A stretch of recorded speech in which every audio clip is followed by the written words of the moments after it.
청년 여러분 반갑습니다. 우리는 나의 사랑 나의 교회라는 시리즈 주제로 소아시아 7교회에게 하셨던 예수님의 칭찬과 책망의 말씀을 묵상하고 있습니다. 말씀에 들어가기 전에 차 목사님이 저를 시키셨죠. 좀 곤란한 걸 시키셨는데 차 목사님 결혼하실 때까지 절대 떠나지 않고 제가 목수의 칼날을 갈도록 하겠습니다. 여러분 기대하시면 좋을 것 같고요. 빨리 결혼하시기를 또 기도해 주시면 감사하겠습니다. 오늘까지 하면 여러분 6주 동안 이 주제를 통해서 오늘날 예수 그리스도의 몸된 교회로 살아가는 저와 여러분들이 어떻게 하나님께서 기뻐하시는 교회의 모습으로 살아갈 수 있을까에 대해서 나누고 있죠. 지난주까지 우리는 에베소 교회, 또 서머나 교회, 버가모 교회, 두아디라 교회, 사대 교회까지 했고요.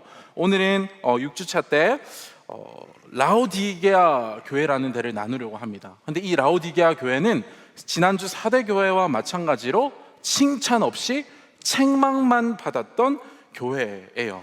오늘 이 시간에도 주님께 책망받았던 라오디게아 교회의 모습을 거울로 삼아서 영적인 우리의 모습을 점검하는 그런 시간이 되기를 원합니다. 그리고 주신 말씀에 순종하여 하나님께서 기뻐하실 교회로 살아가기를 고백하는 귀한 시간이 되기를 소망합니다. 우리 이 시간 나눌 말씀의 제목 저를 따라 함께 읽어볼까요? 라오디게아 교회 차든지 뜨겁든지 하라. 오늘 말씀의 배경이 되는 라오디게아 지역은요, 당시 가장 잘 살았던 상당히 부유한 그런 도시였습니다. 주변 대도시를 잇는 교통로가 있어서 무역의 중심지였고요. 또 검은 양의 털이 생산되는 지역이었어요. 그 양의 털로 만든 그 아름다운 옷이 잘 팔렸던 그런 도시였어요. 그래서 내가 쇼핑 좀 해야겠다 이러면 라오디게아 지역으로 몰려 들어오는 거죠. 지금으로 말할 것 같으면 아마 패션의 중심지 파리와도 비슷한 그런 명성을 지닌 도시가 바로 라오디게아라고 할 수 있습니다. 그러다 보니 이제 사람들이 많이 몰려들겠죠. 그래서 상업도 발전했고요, 숙박시설도 따라서 발전하게 됐겠죠. 또 많은 사람들이 라오디게아 은행에 와서 돈을 환전하고 거래했다고 합니다. 그리고 무엇보다도요, 다른 지역에서 생산되지 않는 안약이 생산이 됐던 도시라고 해요. 그래서 눈의 질병을 가진 눈의 질병을 가진 환자들이 이 라오디게아 지역으로 몰려들었죠. 그래서 사람들이 상당히 많이 다니고 발전했던 도시가 바로 이 라오디게아라고 할 수 있습니다. 이처럼 라오디게아는요, 상업과 금융, 패션과 의료의 중심지였어요. 그러니까 돈이 끊임없이 흘러 들어올 수밖에 없는 그런 구조의 도시였죠. 부족함이 없는 도시였어요. 부자 도시에 세워진 이 라오디게아 교회에도 부자가 상당히 많았겠죠. 재정이 풍족했기 때문에 다른 지역의 교회보다 운영하는 데 있어서 안정적이었어요. 모든 것이 넘쳤어요. 그뿐만이 아니라 지난주에 함께 나눴던 사대교회와도 마찬가지로 그 교회에도 박해가 없었어요. 그리스도인이라고 해서 막 황제를 믿지 않냐 이러면서 박해를 해야 되는데 그런 박해도 없었고 이단도 없었어요. 그러니까 한마디로 행복하고 우아한 그런 신앙생활을 할 수 있던 교회, 그 교회가 바로 라오디게아였죠. 일산에도 만약 라오디게아 교회가 있으면 많이 몰려들었을 것 같은 그런 교회입니다. 겉으로 볼 때 아무 문제 없는 교회, 모두가 다니고 싶어하는 부러워할 만한 교회이죠. 그런데 이상하게도 오늘 주님께서는요, 부족한 것 없는 라오디게아 교회를 향해 이렇게 책망하십니다. 오늘 본문 말씀 요한계시록 3장 15절에서 16절 말씀 다 함께 한 목소리로 읽겠습니다. 시작. 내가 내 행위를 아노니 내가 차지도 아니하고 뜨겁지도 아니하도다. 내가 차든지 뜨겁든지 하기를 원하노라. 내가 이같이 미지근하여 뜨겁지도 아니하고 차지도 아니하니 내 입에서 너를 토하여 버리리라. 아멘. 주님이 어떻게 말씀하세요? 너는 차지도 않고 뜨겁지도 않구나, 미지근하다.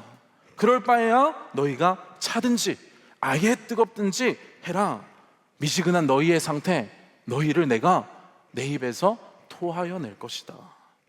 너희 같은 모습들 내가 토하여 버리고 싶다. 도저히 너희 모습을 보고 참아줄 수가 없다 이야기하십니다. 그 어느 교회 때보다 강렬한 책망의 말씀이죠. 이 말씀을 읽으면 궁금하죠. 라오디게아 교회 성도들이 도대체 어떠했기에 주님께서 너네 어중간해, 너네 미지근해 이렇게 말씀하셨을까요? 왜 그들의 모습을 용납하실 수 없으셨을까요? 보통은 우리가 미지근하다 하면은 어떤 것을 떠올려요?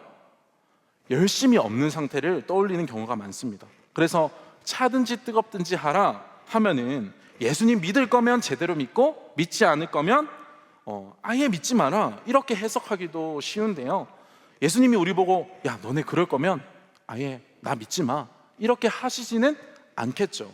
그런 의미는 아닙니다. 그래서 여기서 말하는 미지근하다는 것은요, 열정이 없는 것과는 조금 다른 말이에요. 무엇을 뜻하는지 정확히 이해하기 위해서는 우리가 라오디게아 지역의 배경을 좀 살펴봐야 됩니다. 당시 라오디게아는 모든 것을 두루 갖춘 잘 사는 도시라고 했어요. 그런데 그곳에 유일하게 부족한 게 있었습니다. 무엇이냐? 바로 물이었어요. 생활하는 데 필요할 마실 물과 깨끗하게 몸을 씻을 따뜻한 물이 없었어요. 부족했다는 거예요. 그래서 주변에 있는 도시에서 물을 끌어와야만 했는데, 따뜻한 물은 약 9km 떨어진 히에라볼리라는 도시에서 끌어왔고요, 찬물은 골로세라는 도시에서 끌어와서 이제 사용했던 도시가 라오디게아입니다. 얼마 전 2월에 우리 청년부 티르키예 팀도 비전 트립을 갔다 왔었죠. 저도 팀원들과 함께 이 히에라볼리를 방문했었는데요, 가보면 저렇게 파무칼레라고 하는 아주 예쁜 자연이 만들어낸 석회층의 계단이 있습니다. 얼핏 보면 약간 눈처럼 보이죠. 근데 눈이 아니라 이 온천수에 섞인 이 석회물들이 침전되다 보니까 저렇게 세월이 가면서 만들어졌다고 해요. 정말 예쁘지 않나요? 경관이 정말 예쁜데 여기에 온천수가 흘러내립니다. 그래서 물이 실제로 또 따뜻해요. 티르키예 팀이 가서 발도 담그고 아름다운 경관도 보고 왔습니다. 그래서 당시에는 이곳에 있는 온천수의 물이 사람의 병을 낫게 한다는 소문이 있었어요. 병든 사람들, 귀족들, 심지어는 황제까지 이곳에 와서 목욕을 했던 그런 좋은 온천이었습니다. 히에라볼리, 여기서 따뜻한 온천수를 끌어다 왔다는 거죠. 차가운 물은 골로새 지역에 있는 이 만년설, 산에 있는 그 냉수가 흘러서 물이 내려오면 그곳에서 물을 끌어다가 라오디게아에서 사용했다라는 거예요. 이 시원한 물은 사람들의 생기를 돋게 하고 사람들의 목마름을 채워 주었죠. 그런데 문제는 라오디게아와의 거리가 있다 보니까 지역까지 도착하는 과정에서 따뜻한 물이, 차가운 물이 식어서 변질되고 이도저도 아닌 미지근한 상태가 되어버린다는 거예요. 미지근한 물이면 오히려 건강에 좋지 않나? 이렇게 생각하실 수도 있는데, 건강을 위해서 막 미지근한 물 많이 마시라고도 하잖아요. 근데 히에라볼리 이 온천수 물, 이 따뜻한 물은 미지근해지면 석회가 섞인 물이기 때문에 아주 고약한 냄새가 났다고 합니다. 역겨운 강물 냄새가 났고요, 그리고 물들이 수도를 타고 오면서 처음에 그 깨끗한 물 상태와는 다르게 오염되고, 그리고 사람들이 먹으면 병을 일으키고 구토하게 만드는 그런 물로 바뀌었다는 거예요.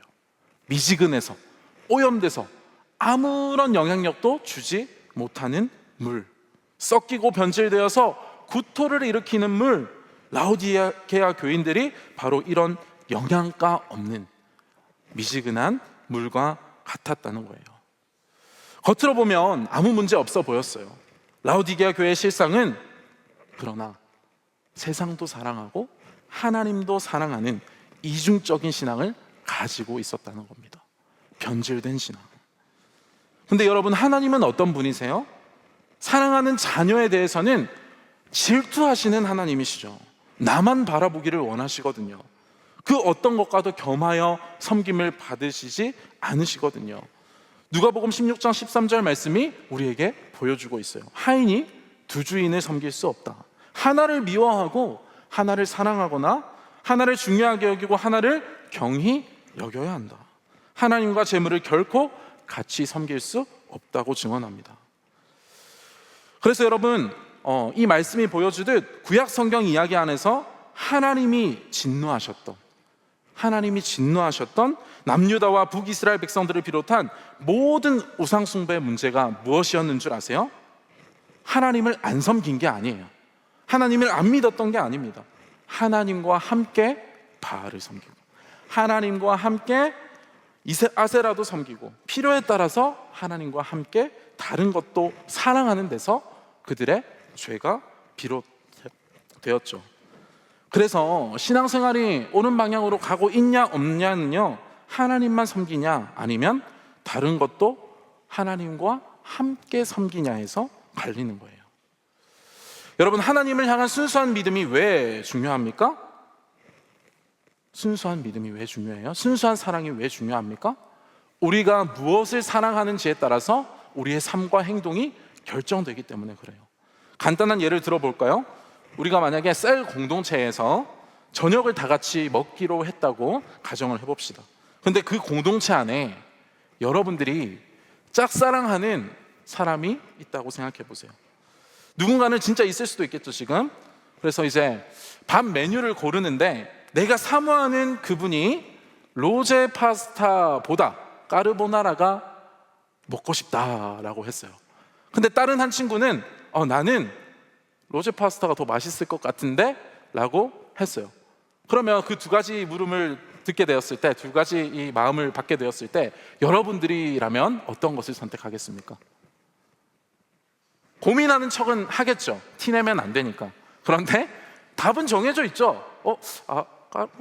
로제 파스타도 괜찮을 것 같은데 근데 나 오늘 까르보나라가 땡기네? 하겠죠. 그렇게 우리의 선택은 무엇을 따라 결정된다고요?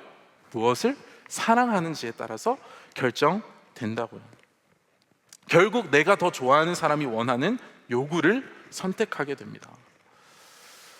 하나님보다 돈을 사랑하는 사람은 평소에는 괜찮아요.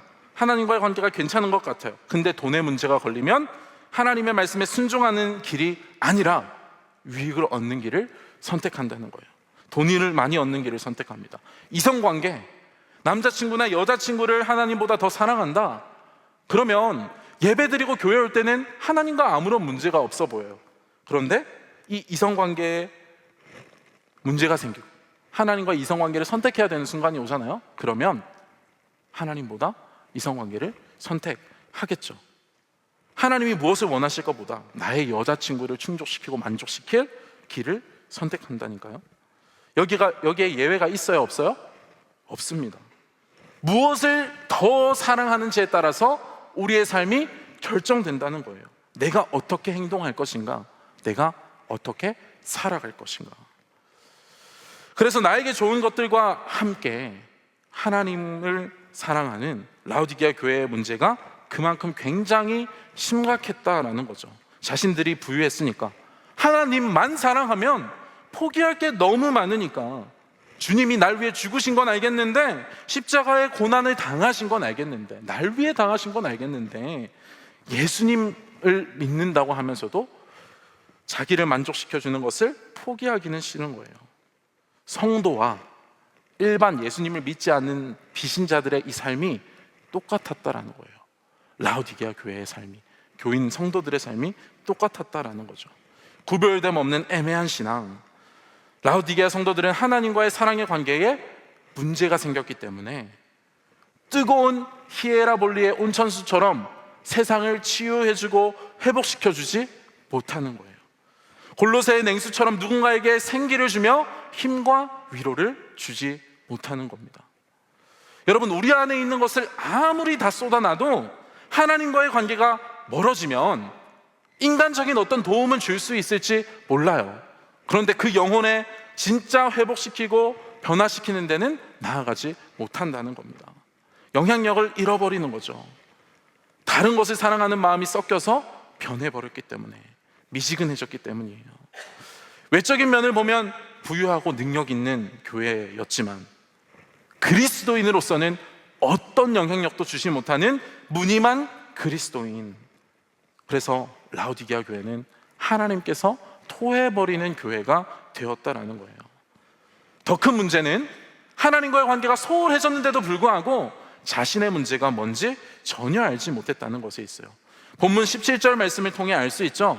자기 자신이 부자다, 부유하다, 나는 부족한 것이 없다 했습니다. 세상의 흐름을 읽는 눈, 약을 개발하는 방법, 막 물건을 파는 방법, 돈을 버는 방법, 모든 것을 다 알고 스스로도 똑똑하다고 생각했을 거예요. 다 갖췄다고 생각했을 거예요. 많은 것을 누리는 온갖 방법에는 도같았지만 거기에 마비되어서 하나님에 대한 감각은 무뎌져 있었습니다. 내가 이미 다 갖췄다고 생각하니까 하나님 찾을 필요가 없는 거죠. 여러분, 요즘 저는 가끔씩 그걸 많이 봅니다. 연애 프로그램인데요, 솔로지요, 그리고 나는 솔로, 그리고 하트 시그널, 이런 것과 같은 연애 프로그램을 많이 봐요. 가끔 이렇게 킬링 타임으로 보는데, 근데 그걸 보다 보면 진짜 보다가 참지 못해서 막 꺼버리고 싶을 때가 있어요. 도대체 저 사람? 저 타이밍에 왜 저렇게 말을 하지? 잘 되고 싶으면 저렇게 하면 안 되는데, 저 여자분을 설득시키려면, 남자분을 설득시키려면 저렇게 행동하면 안 되는데 왜 저러지? 하면서 답답할 때가 있어요.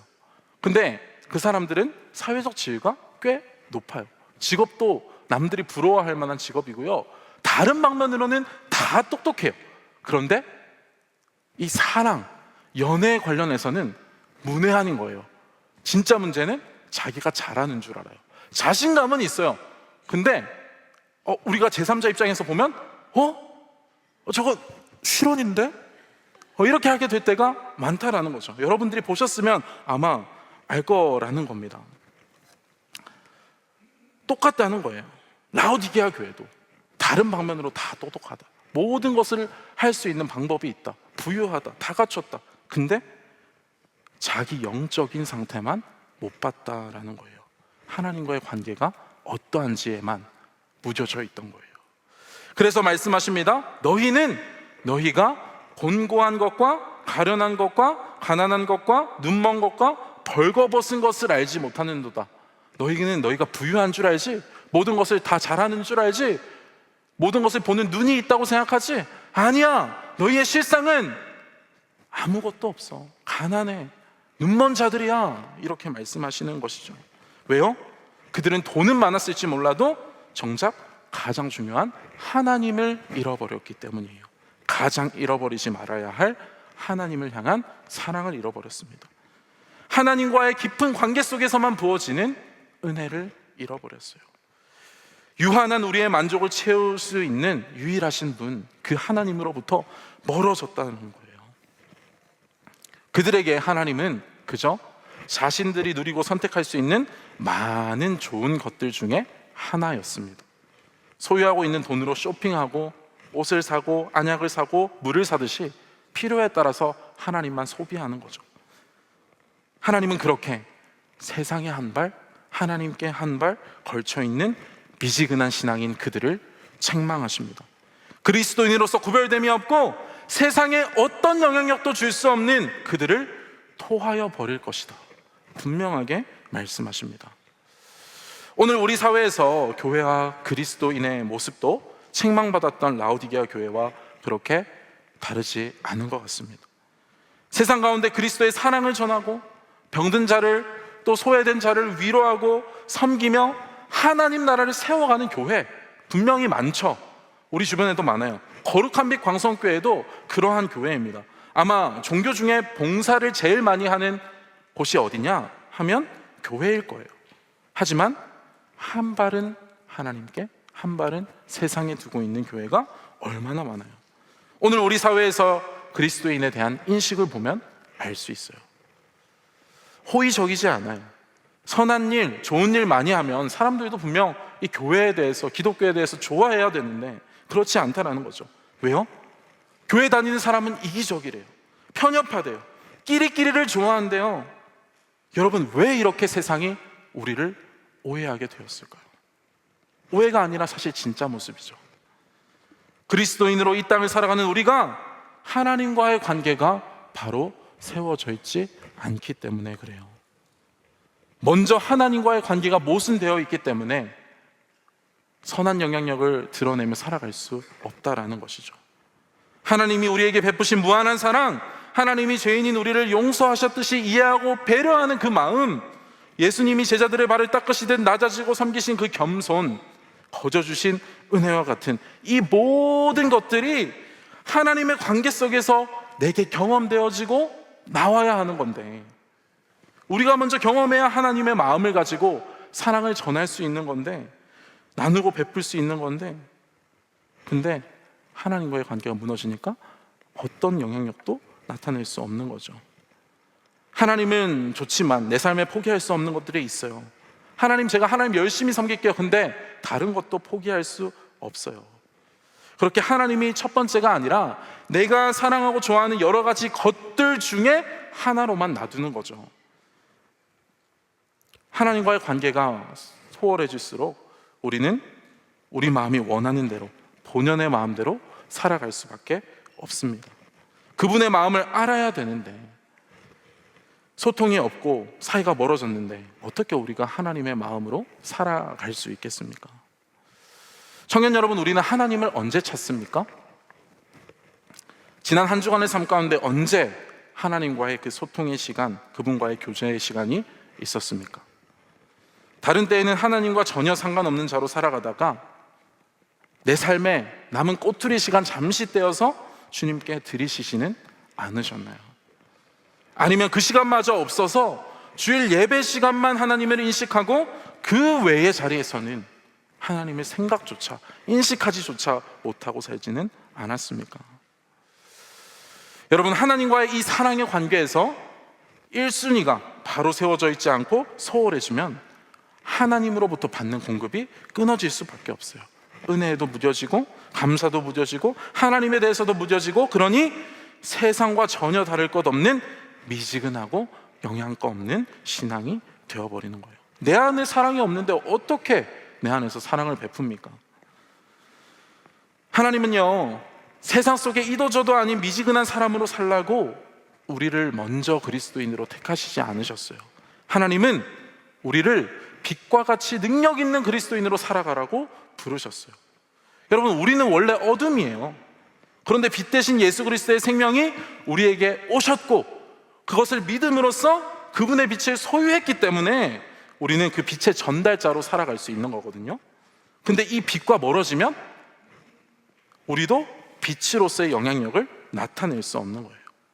하나님과의 친밀함 속에서 주님이 주시는 사랑과 하나님의 마음으로 충만하여질 때 비로소 히에라볼리의 따뜻한 물처럼, 그리고 골로새의 차가운 물처럼 세상에 빛을 비추고 위로하며 또 세상을 살리는 빛과 같이 능력 있는 그리스도인으로 살아갈 수 있는 것입니다. 이번 설교를 준비하면서 저는 마음을 따르지 않을 용기라는 책을 읽게 되었습니다. 여기서는 현대 시대를 살아가는 우리들의 정체성이 어떻게 형성되었는지를 이야기해 주는데요. 사진을 보면 우리 삶에 되게 많은 삶의 요소들이 있죠. 여기에는 뭐 종교도 있고 지식도 있고 연애도 있고 감정도 있고, 뭐 우리가 정체성을 가지고 살아가는 데 있어서 이렇게 복잡한 요소들이 서로 막 영향을 주고받는다고 해요. 그만큼 우리 삶에 챙겨야 할 것들이 너무 많다라는 것을 보여주는 이미지죠. 그러다 보면 하나님은 우리가 챙겨야 되는 것들 중에 하나가 된다는 거예요. 이미지 중간에 보이는 종교 보세요. 종교, 연애보다 작잖아요. 우리의 관심이 이렇게 많은 곳에 분산되다 보면 하나님과의 관계가 소홀해지고 미지근한 신앙이 된다라는 거예요. 평소에는 문제 없어 보여요. 그런데 선택해야 되는 순간이 오면 내가 더 사랑하는 그것을 충족시키기 위해서 삶의 선택을 한다는 거죠. 우리가 더욱 사랑하는 것에 이끌려서 우리의 행동이 결정되기 때문에 그래요. 늘 언제나 하나님의 뜻을 벗어날 위험을 안고 살아가는 것이죠. 그런데 이러한 문제를 해결하기 위해서 대안도 함께 제시하는데요, 하나님을 그 모든 삶의 요소 중심에 두는 거예요. 나의 직장에서의 일, 사회생활도 하나님으로부터 시작되는 거예요. 재정도 하나님으로부터 시작하는 거예요. 친구관계도, 지식도, 계획도, 연애도, 감정도 하나님으로부터 시작되어야 한다는 거예요. 그러니 무슨 말입니까? 하나님이 삶의 일부가 아니라 전부가 되셔야 한다는 겁니다. 어디를 가나 우리 삶의 중심부에 하나님이 계셔야 돼요. 무엇을 하든지 하나님께서 어떤 것을 원하실까? 내가 사랑하는 하나님은 어떻게 하는 것을 기뻐하실까를 생각하는 거예요. 그러면 하나님은 내가 사랑하는 수많은 것들 중에 하나가 아닌 거죠. 하나님을 사랑하기 때문에 내 모든 삶의 요소들도 그분이 기뻐하시는 방향대로 하며 살아가게 될 거라는 거예요. 그렇게 나 중심에서 하나님 중심으로 삶이 변화되었을 때 우리는 자연스럽게 하나님의 마음으로 살아가게 될 것이고, 하나님의 손과 발이 되어서 그분의 기뻐하시는 뜻을 위해 행하게 될 거라는 거죠. 하나님으로부터 공급받은 사랑과 은혜로 세상 가운데 선한 영향력을 주는 빛과 같은 그리스도인으로 살아가게 된다라는 것입니다.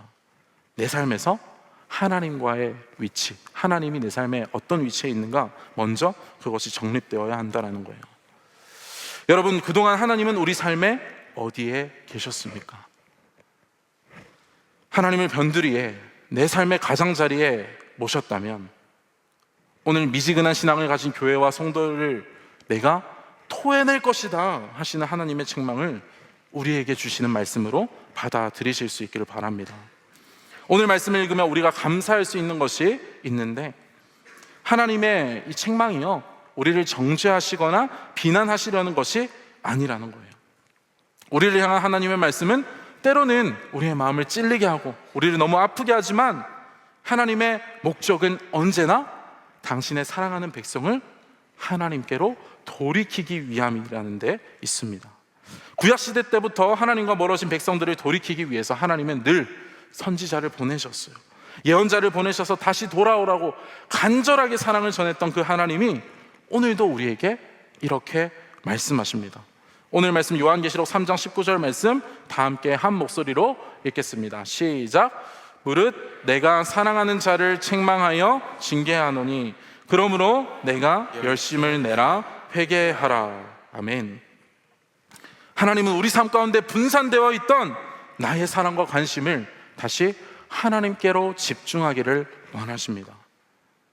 하나님이 모든 삶의 중심이 되기를 원하십니다. 늘 어디를 가나 내 모든 삶의 자리에서 하나님의 마음으로 살아가기를 원하십니다. 그래서 미지근한 신앙에서 벗어나서 다시 그분과의 친밀한 사랑의 관계 안에 거하며 예수 그리스도의 빛을 소유한 교회로 살아가기를 원하신다라는 거예요. 오늘 말씀을 통해 그것을 우리에게 전해주신다는 거죠. 우리 시간 다 함께 본문 요한계시록 3장 18절의 말씀 한 목소리로 읽겠습니다. 시작. 내가 너희를 권하노니 내게서 불로 연단한 금을 사서 부요하게 하고 흰옷을 사서 입어 벌거벗은 수치를 보이지 않게 하고 안약을 사서 눈에 발라보게 하라. 아멘. 하나님은 어떻게 그렇게 살아갈 수 있을까에 대해서 우리에게 말씀해 주십니다. 하나님은 먼저 불로 연단한 금을 사서 부요하게 하라 우리에게 가르쳐 주세요. 불로 연단한 금은 순금을 말하죠. 불순물이 없는 귀한 그런 금을 말해요. 우리 삶 가운데 하나님과 나 사이를 멀어지도록 만들었던 믿음의 불순물들을 제거하라는 것입니다. 하나님과 나 사이를 가로막던 것, 여러분들의 삶 가운데 혹여나 그런 것들이 있습니까? 하나님이 없는 자리가 있습니까? 가정과 직장과 학교와 교회의 자리에서 하나님과 우리의 사이를 조금이라도 멀어지게 한 것이 있다면 그 모든 불순물들을 제거하고 우선순위를 하나님으로 바로잡으라는 가르침입니다. 여러분, 이 과정이 쉽지는 않죠. 내가 좋아하는 것, 사랑하는 것들을 포기하는 것 결코 쉽지 않습니다. 아주 높은 온도로 가열해야 이 불순물이 금에서 제거되듯이 우리도 힘들 거예요. 포기하는 것. 그러나 우리는 세상에서 부여한 길이 아니라 하나님과의 친밀한 관계로부터 주어지는 영적인 부여함을 위해 그 고난의 길을 걸어가야 한다는 거죠. 그렇게 해서 모든 것의 시작을 하나님으로부터 하는 것, 모든 삶의 중심에 하나님이 있게 하라는 거예요. 계속해서 말씀드립니다. 내가 더 사랑하는 것에 이끌려서 우리는 행동하고 결정하고 살아갑니다. 그렇기 때문에 하나님을 내가 사랑하는 것들 중에 하나가 아니라 그분이 언제나 어디를 가든지 우리 삶의 우선순위가 되셔야 한다는 거예요. 그리고 이어서 말씀하십니다. 흰옷을 사서 입으라. 지난주에도 여러분들에게 전해드렸던 가르침입니다. 흰옷이라는 것은 흠이 없는 거룩한 삶을 의미해요. 그 거룩한 삶은 어떻게 가능해요? 예수 그리스도의 옷을 입을 때 가능하다고 했습니다. 예수 그리스도로 옷 입는다는 게 뭐냐? 예수 그리스도의 삶과 인격과 그분의 마음을 닮고 살아간다는 거죠. 우리의 일상에서 예수님이라면 어떻게 결정하셨을까? 예수님이라면 이 현실에서 어떻게 살아가셨을까를 늘 고민하고 묵상하며 예수 그리스도로 옷 입고 거룩한 일상을 살아가야 합니다. 늘 예수 그리스도로 옷 입고 우리가 어디를 가나 누구를 만나나 그분과의 접속이 끊어지지 않아야 한다는 것이죠. 그래서 그분을 닮아간다는 것이 처음에 우리에게 너무 불편하고 맞지 않는 옷 같아 보인다고 했어요. 그러나 계속해서 그 옷에 내 몸을 맞추고 깎이고 연단하는 과정을 거칠 때 비로소 예수 그리스도의 그 거룩한 옷을 잘 소화하는 모델이 된다라고 했었죠. 라오디게아 지역의 특산품이었던 검은 양털로 된 이 아름다운 옷, 세상이 보기에 화려하고 좋은 옷이 아니라, 편한 옷이 아니라, 지금 당장 나에게 잘 맞는 그런 옷이 아니라, 성도로 살아가는 우리는 예수 그리스도의 옷을 입어야 한다 가르쳐 주십니다. 그리고 마지막으로 말씀하십니다. 안약을 사서 눈에 발라라.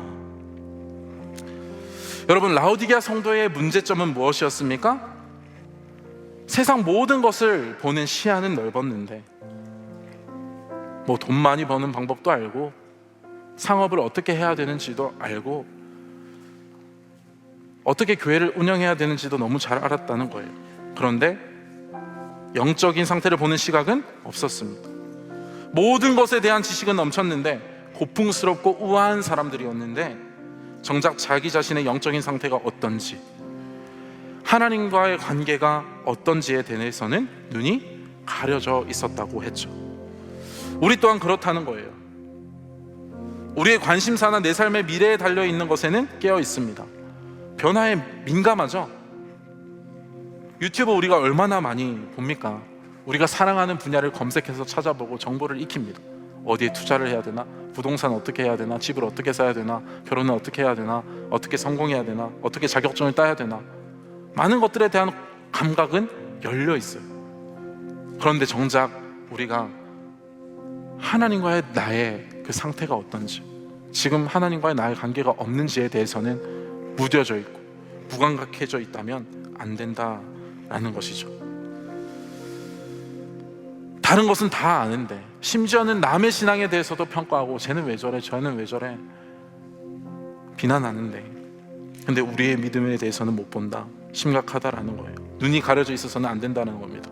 그런 영적인 무감각에서 깨어나라는 거예요. 영적인 자기 객관화가 필요하다라는 것이죠. 여러분, 자기 객관화는 성공한 사람들 대부분이 갖추고 있는 그런 것입니다. 그런 능력이에요. 이게 뭐냐 하면 내 주관, 내 감정대로 나를 바라보지 않고 객관적인 입장으로, 제3자의 입장으로 자신을 바라본다는 거예요. 우리에게도 영적인 자기 객관화가 필요하다는 것이죠. 제3자가 누굽니까? 우리에게 필요한 신앙의 자기 객관화는 하나님이 보실 때 나는 어떠한가, 하나님이 보실 때 나의 지금 영적인 상태는 어떠한가, 그거를 바라볼 수 있는 눈이 열려야 한다는 거예요. 어떻게 하나님의 입장에서 내 모습을 볼 수 있을까? 답은 정해져 있어요. 반복되는 것 같지만 매일매일 하나님의 말씀의 거울 앞에 우리가 서야 돼요. 하나님의 마음을 알 수 있는 그 자리에 설 때에야 하나님의 마음으로 우리를 바라볼 수 있겠죠. 나의 주관적인 시선이 아니라 하나님이 내 모습을 어떻게 생각하실까를 알 수 있을 거예요. 말씀을 우리 삶에 늘 가까이 합니다. 그렇게 늘 하나님을 의식하며 그분 앞에서 살아가라 분명하게 말씀하십니다. 안약으로 무감각해져 있는 너의 눈에 발라라, 열리게 하라, 영적인 시각을 열어라. 여러분, 이 모든 가르침들의 공통점이 무엇입니까? 너의 삶에서 다른 것들을 향해 있던 관심과 사랑을 나에게 좀 주지 않겠니? 라는 거예요. 그리고 모든 삶의 시작이 나로부터 되었으면 좋겠고, 나와의 관계를 중심으로 우리의 삶과 행동들이, 선택들이 이루어지기를 원하신다는 거예요. 여러분, 그렇게 우리의 모든 삶이 하나님과의 관계가 먼저 회복되었을 때 미지근한 신앙이 아니라 세상 가운데 빛과 같은 그리스도인으로서 하나님의 선한 영향력을 나타내는 능력 있는 그리스도인으로 살아가게 될 거예요. 사랑하는 청년 여러분, 우리가 살아가는 이 세상은 우리에게 좋은 것이 참 많은 세상입니다. 챙겨야 할 것도 많고요, 내가 누리기 위해서 신경 써야 되는 것들도 너무 많아요. 우리의 눈길을 빼앗는 것들도 많고 매력적으로 보이는 것들도 너무 많은 세상입니다. 그런데 그런 것들을 몰두하다 보면 하나님을 잊고 하나님에 대해 무뎌져서 살아갈 때가 있죠. 하나님은 그렇게 애매하게 세상과 하나님 사이에 걸쳐진 우리의 모습을 바로잡고 주님을 향한 온전한 신앙으로 회개하여 돌이키기를 원하십니다. 하나님은 오늘도 우리를 기다리고 계십니다. 그래서 오늘 말씀 요한계시록 3장 20절 말씀에서 이렇게 말씀하시죠. 내가 문 밖에 서서 두드리노니 누구든지 내 음성을 듣고 문을 열면 내가 그에게로 들어가 그와 더불어 먹고 그는 나와 더불어 먹으리라. 하나님은 늘 우리를 기다리신다는 것입니다. 우리가 다른 것에 눈을 돌렸을 때에도 하나님은 우리의 마음에서 쫓겨났을 때에도 침범하지 않으시고 계속해서 두드리시며 우리의 마음 문을 열기를 기다리신다는 거예요. 여러분, 탕자 비유, 유명한 비유 아시죠? 이 둘째 아들이 아버지의 소유가 탐나서 아버지가 아직 돌아가시지도 않았는데 아버지가 죽으면 받을 유산 저에게 주세요 하고 집을 떠났습니다. 막대 먹은 놈이죠. 아버지는 그렇게 그가 태어났을 때부터 사랑을 베풀어 주셨는데 그는 다른 것을 바라보고 있는 거예요. 근데 아버지는 그냥 보내줘요. 둘째 아들 막 살죠. 모든 것을 탕진합니다. 다 잃고 돌아오죠. 그제서야 하나님이 생각나서, 힘들 때에야 하나님이 생각나서 돌아옵니다. 그러니까 하나님 같으면, 제가 하나님 같으면 내가 사랑하는 사람이 버리고 다른 것을 바라보면서 떠났는데, 아니 거들떠 보지도 않는데 이제 버려도 돼요. 없는 자식 취급해도 돼요. 그런데 하나님은 자식이 올 때에 먼저 달려나가셔서 안아주시죠. 그 말은 뭐예요? 언제 오는지 기다리다가, 문 밖에 서서 기다리다가 보이자마자, 아들이 돌아오는 것이 보이자마자 뛰어갔다라는 것이죠. 아들이 떠났을 때도 하나님의 시선은 언제나 누구를 향해 있었어요? 아들을 향해 있었다.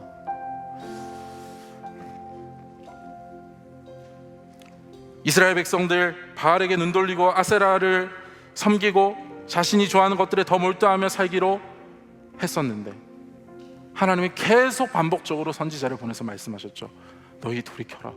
나는 너희를 사랑한다. 너희의 죄악에서 돌아서라. 나를 다시 바라봐라. 여러분, 성경 속의 모든 이야기가 우리를 사랑하시기 위해서 사투를 벌이시는 하나님의 러브 스토리입니다. 여러분, 이 변함없는 사랑, 한결같은 사랑을 우리가 경험하고 또 알고 있다면 미지근했던 우리의 신앙을 돌이키기를 원합니다. 한결같은 사랑으로 나를 늘 우선순위 삼으시는 주님을, 나도 하나님, 제 인생 주님밖에 없습니다. 주님이 내 삶의 중심이십니다. 그렇게 고백하며 나아갈 수 있기를 바랍니다. 그래서 주님과의 친밀한 사랑의 관계를 회복하시고 하나님의 마음으로 하나님의 손과 발이 되어 빛과 같은 모습으로 살아가시는 여러분들이 되시기를 바랍니다. 미지근한 신앙이 아니라, 변질된 신앙이 아니라 하나님을 향한 순전한 믿음을 가지고 하나님께서 칭찬하시는 교회로 살아가시는 우리 빛 공동체가 될 수 있기를 축복합니다. 우리 이 시간 함께 찬양하며 나아가기를 원하는데요, 나 주님을 모른다 하여도 라는 찬양입니다. 우리가 주님으로부터 관심을 다른 데로 돌릴 때라도 하나님은 언제나 우리를 바라보고 계셨습니다. 우리 그 사랑의 마음을 함께 고백하시면서 이 찬양 함께 올려드리기를 원합니다. 함께 찬양 올려드리겠습니다.